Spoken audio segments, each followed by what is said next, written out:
Buo na ang lineup ng Strong Group Athletics at dumating na nga sa ating bansa ang kanilang import na si Boban Marjanovic. Gaano nga ba kalakas itong lineup na ipapadala ng Pilipinas sa Taiwan? Pero bago yan, baka pwedeng pa-follow na lang din sa ating Facebook page at maging sa ating YouTube channel. Maraming salamat sa iyo, Idol. So ayun na nga mga Idol, ilang araw at tulog na lang sasabak na sa 45th William Jones Cup ang Strong Group Athletics na gaganapin sa Shenzhuang Gymnasium in New Taipei City. Ang ilan sa kanilang dating player ay nagbabalik at tulad din na Dave Aldefonso, Titing Manalilitawan na Aji, Alin Liwag at si DJ Finner. Malaking addition dito mga idol ang NBA veteran big man na si Boban Marjanovic sa lineup ni Coach Charles Chu. May tangkad mga idol na 7 foot 4 inches kasing tangkad din ni Victor Wembanyama at may listed weight na 132 kilograms. Malaki mga idol ang advantage niya sa post-up at close range scoring dahil sobrang taas niya at mahirap tapatan kapag nakapwesto na malapit sa basket. Reliable na big man din lalo na sa depensa ng kanilang magiging kupunan dahil may wingspan lang naman ito na 7 foot 10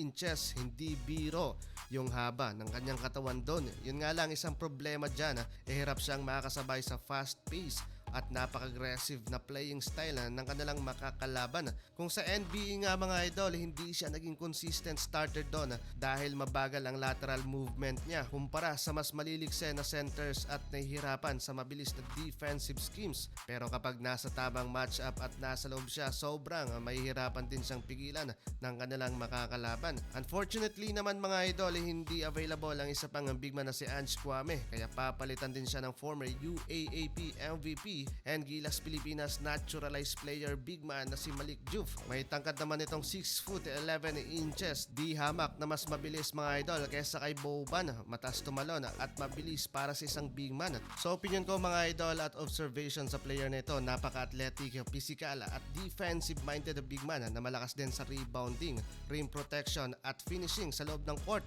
Yun nga lang hindi ganon ka-consistent sa outside shooting and free throws at dahil sa pisikala ng style ng laro niya, may tsansang pwedeng maging problema at ma-foul trouble pa. Pero kung defensive play, matik gamit na gamit niyang dalawang big man na nabanggit at maaaring maging score machine pa. It depends sa magiging run nila pero hindi rin yan magiging problema para sa SGA dahil kung opensiba lang ang pag-uusapan, syempre malaking bagay din dito sina Matthew Wright, ang isa sa lehitimong sharpshooter ng Pilipinas. Plus may William Navarro pa. Pag nabigyan ng magandang playing time, for sure, explosive din ang magiging performance niya. Nandyan din mga idol ang versatile point guard ang newly added sa lineup na si Remy Martin. Matindi mga idol ang pagbuo dito ng SGA sa kanilang lineup. Sa opinion ko nga mga idol, napaka-solid ng mga nakuwang player nila. Complete package na, defender, shooter, playmaker, or facilitator. May pang small ball rotation or big lineup na pwedeng isa lang, depende sa kanilang makakalaban.